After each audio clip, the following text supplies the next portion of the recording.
Hello everyone, ఇవాళ మనం case studies solve చేయడానికి కావాల్సిన కొన్ని ఫిలాసఫీస్ అండ్ కీవర్డ్స్ చూద్దాం. ఇవి మనం ఆల్రెడీ మన ప్రీవియస్ 7 చాప్టర్స్లో చదువుకున్నాం. సో ఈ చదువుకున్నవన్నిటినీ ఒక క్లబ్ చేసి ఒక దగ్గర ఉంటే you would be easily recalling it to write in the ethics papers. So first one చూద్దాం. It is Mill's harms principle. So ఇదేం చెప్తుందంటే you can do anything, everyone has a liberty to do anything unless it harms others. So ఎప్పుడైతే పక్కన వాళ్ళకి నష్టం జరుగుతుంది అనుకుంటావో అక్కడ నీ లిబర్టీ అనేది ఆగిపోతుంది. ఇది Mill's harm principle. Next Socrates principle of ideal man, అంటే బెస్ట్ ఐడియలిజంని హైలైట్ చేస్తుంది ఈ ఫిలాసఫీ. సో బెస్ట్ క్వాలిటీస్ ఏంటి, ఒక ఐడియల్ మ్యాన్కి ఉండాల్సిన క్వాలిటీస్ ఏంటి, ఇది మనం పేపర్లో వాడుకోవచ్చు. నెక్స్ట్ మ్యాచివెల్లీ రియలిజం గురించి మాట్లాడతారు. He says that ends justify the means. Ends అనేవి జస్టిఫై అయితే, కరెక్ట్ అని అనిపిస్తే, ఇంపార్టెంట్ అనిపిస్తే మీన్స్ ఎలా ఉన్నా పర్లేదు. He is actually telling the opposite of Immanuel Kant, who says that means are important than ends. Next concept వచ్చేసి ethical egoism. Ethical egoism ఇది ఒక నార్మేటివ్ థియరీ. ఇది ఏం చెప్తుందంటే ఎప్పుడు మన సెల్ఫ్ ఇంట్రెస్ట్ గురించి మనం ఫస్ట్ చూసుకోవాలి అని చెప్తుంది.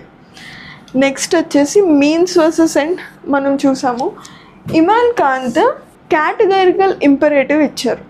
దాంట్లో ఫస్ట్ వన్ ఏంటంటే మనం ఏ యాక్షన్ పర్ఫామ్ చేస్తున్నా ఆ యాక్షన్లో అథెంటిసిటీ ఎప్పుడు తెలుస్తుంది అంటే ఆ యాక్షన్ని యూనివర్సల్ లా చేసినా కూడా సొసైటీలో హార్మోనీ పోదు అనిపించినప్పుడు that is the best means to do a task అన్నది Immanuel Kant categorical imperative 1. Second one వచ్చేసి humans are end in itself. So హ్యూమన్స్ని మీన్స్గా వాడుకోకూడదు, అంటే slavery, trafficking or exploiting the labour ఇలాంటివి చేయకూడదు, because humans are end in itself అని చెప్తారు ఇమానుయల్ కాంత్. నెక్స్ట్ థియరీ వచ్చేసి 7 sins ఆఫ్ గాంధీ. ఇది గాంధీజీ ఇచ్చారు. 7 sins ఏంటి అంటే science without humanity.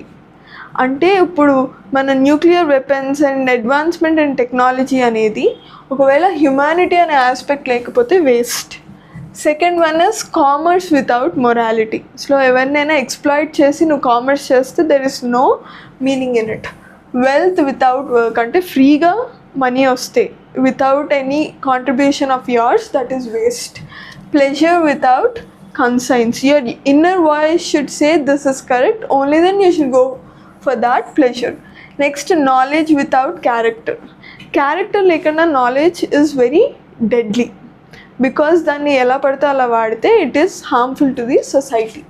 Next religion without sacrifice and politics without principle. పాలిటిక్స్లో ఇన్ఫినైట్ అబ్సల్యూట్ పవర్స్ ఉండే ఛాన్సెస్ ఉంటాయి కొన్నిసార్లు. దాంట్లో ప్రిన్సిపల్స్ని పాటించకపోతే politics will become deadly. Next there is a man known as Rousseau. He has given a concept called general will, అంటే మొత్తం society ఏమనుకుంటుందో దట్ ఈస్ ది బెస్ట్ అని. సో అందరికీ కరెక్ట్ అనిపించాలి. So it's the concept of general will. Next concept వచ్చేసి ఇది political science concept, social contract theory. దీంట్లో ఏంటి అంటే we are giving away some of our rights to the government to get back security. So ఇది social contract theory. Next environmental ఎథిక్స్లో stewardship and trusteeship బాగా వాడచ్చు. ఎందుకంటే stewardship is being the supervisor, leader to inspire someone or to do something. Next ఏంటి అంటే spirituality is more important than materialism. ఇందాక మనం trusteeship గురించి మాట్లాడుకున్నాం కదా ఎన్వైర్మెంటల్ ఎథిక్స్లో. ట్రస్టీషిప్ అంటే ఏంటి అంటే ఈ ఎన్వైర్మెంట్ అనేది మన ప్రాపర్టీ కాదు, మనం ఇక్కడికి వచ్చాము. ఒక ట్రస్టీ ఎలా అయితే ఒక ఆర్గనైజేషన్ని ఫుల్గా ఓన్ చేసుకోకుండా just he would be taking care of that organization. మనం కూడా ఎన్వైర్న్మెంట్ని మన ప్రాపర్టీగా కన్సిడర్ చేయకూడదు. We have to take care of the environment, use as much as we want, that's all. Next religious teachings, ఇది మనం 5th చాప్టర్లో చూసాము. దీంట్లో బుద్ధిజం మధ్యం మార్గం, జైనిజం నుంచి నాన్ వైలెన్స్, సిక్కిజం నుంచి కిరత్కర్ణి అంటే doing an honest living, working hard. Next, Bhagavad Gita, Quran and Bible are also sources to our keywords, our philosophies. So that ఆ ఫిలాసఫీస్ నీట్గా అర్థం చేసుకుంటే కేస్ స్టడీలో ఇచ్చిన సిచ్యువేషన్ని రిలేట్ చేసి మనం ఎథికల్ డైలమాస్ అవి రాయడానికి ఈజీగా ఉంటుంది. Next there is a concept called doctrine of double effect. Doctrine of double effect మనం చాప్టర్ 1లో చూస్తాం. దీంట్లో ఏంటి అంటే ఏదైనా పని చేస్తున్నప్పుడు ఆ పని మనము గుడ్ ఇంటెన్షన్తోనే చేస్తున్నాము, however we know that it's going to give us good. కానీ ఒక్కొక్కసారి ఏంటంటే తెలియకుండానే it may give negative impacts on certain sections of society. So ఒకవేళ అది జరిగినా కూడా ఇట్స్ ఓకే, నెగటివ్ అనేది నీకు తెలియకుండా జరిగింది కాబట్టి పర్లేదు అని చెప్పి చెప్తుంది doctrine of double effect. Next very famous concept of karma. Next authentic living, virtue ethics given by Aristotle. Justice, prudence, fortitude, temperance is what this theory is. Next ఏమో ప్రాగ్మాటిక్ ఎథిక్స్.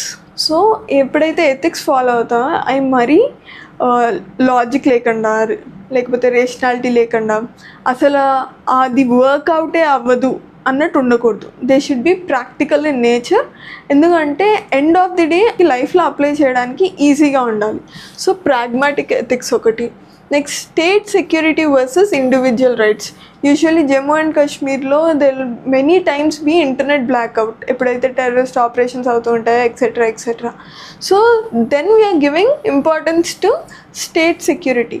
హౌఎవర్ మనం right to freedom of speech ఇలాంటి కొన్ని individual rights or liberty to move ఇలాంటివన్నీ తీసేసుకుంటూ ఉంటాం.